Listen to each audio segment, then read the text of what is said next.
టిడ్కో ఇళ్లపై జగన్ పిడుగు. ఇది ఇప్పుడు అంటే తెలుగుదేశం పార్టీ తాము ఏం చేసింది గతంలోనే చెప్పుకోవాలి కాబట్టి ఇప్పుడు మళ్ళీ ఇల్లులు ఎందుకు ఆగిపోయి అని ప్రశ్నిస్తే దానికి కూడా సమాధానం చెప్పాలి కాబట్టి ఎన్నికలకు ముందు దీనికి మొత్తం కారణం జగన్మోహన్ రెడ్డి గారి అని రాసే ప్రయత్నం ఇది. టిడ్కో ఇళ్లపై జగన్ పిడుగు. మన ప్రభుత్వం అధికారంలోకి వచ్చాక పేద ప్రజల సొంతింటి కలను నిజం చేస్తాం, ఇళ్ల నిర్మాణానికి అత్యధిక ప్రాధాన్యం ఇస్తామని ప్రతిపక్ష నేతగా జగన్మోహన్ రెడ్డికి అరచేతిలో స్వర్గం చూపించారు. అధికారంలోకి వచ్చాక అదే చేత్తో పేదల కంచంలో మట్టి పోశారు.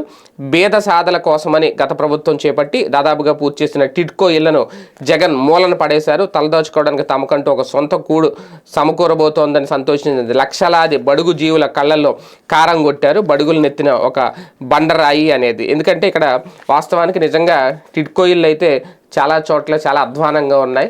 ప్రారంభోత్సవం అయితే జరగట్లేదు, అది వాస్తవమే. కానీ దానికి కారణం ఎవరు?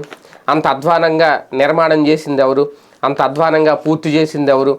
నిర్మాణాలు చేపట్టి పూర్తి చేసినా సరే పేదలకు హ్యాండ్ ఓవర్ చేయలేనిది ఎవరు?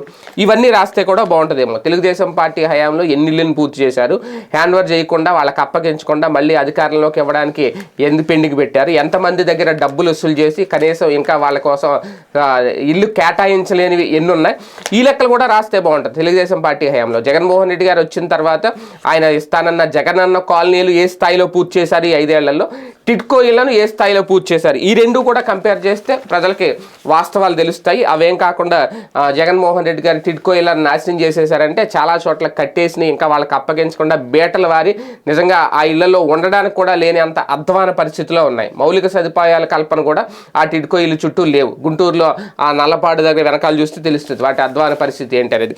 అవి కూడా ఫోటోలు తీసి రాస్తే బాగుంటుందేమో. అవేమి రాయరు కాబట్టి వన్ సైడ్ వెళ్ళిపోవాలి కదా మనమంతా ఈనాడు ఆంధ్రజ్యోతి అంటే. ఇక